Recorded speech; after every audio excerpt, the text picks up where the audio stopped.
நேற்று பகுஜன் சமாஜ்வாடி கட்சியினுடைய முன்னாள் மாநில தலைவர் ஆம்ஸ்ட்ராங் அவரை கொலை செய்த குற்றவாளி நம்பர் 1 குற்றவாளி இறந்த பொழுது அந்த குற்றவாளியினுடைய ஈம காரியத்திற்கு திராவிட முன்னேற்ற கழகத்தினுடைய அரசு எத்தனை பேரை பாதுகாப்பு போட்டாங்க தெரியுங்களா?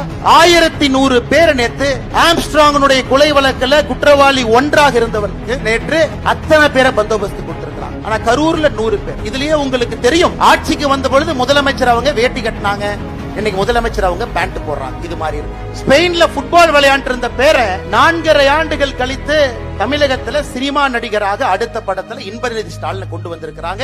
4.5 ஆண்டுகள்ல இது மாறி இருக்கிறது. உதயநிதி ஸ்டாலின் அவர்கள் அடிக்கடி அவருடைய சமூக வலைதளத்தில் பாத்தீங்கன்னா அவருடைய நாயோடு சேர்ந்து புகைப்படம் எடுத்து போடுவார். மக்களோட எல்லாம் புகைப்படம் போடவே மாட்டார். காலையில் நாயோட மட்டும்தான் போடுவார். ஒரு கருப்பு கலர் நாய். அந்த நாய் ஆட்சிக்கு வந்த பொழுது மீச கருப்பா இருந்தது. இப்ப அந்த நாய்க்கு மீச வெள்ளையாயிருக்கு. சின்ன சேனலுக்கு எதாக இருந்தாலும் அது கொஞ்சம் ஆதரவு கொடுங்க. உங்கள் பொண்ணான கையை கொண்டு அந்த பெல்லில் தட்டிடுங்க.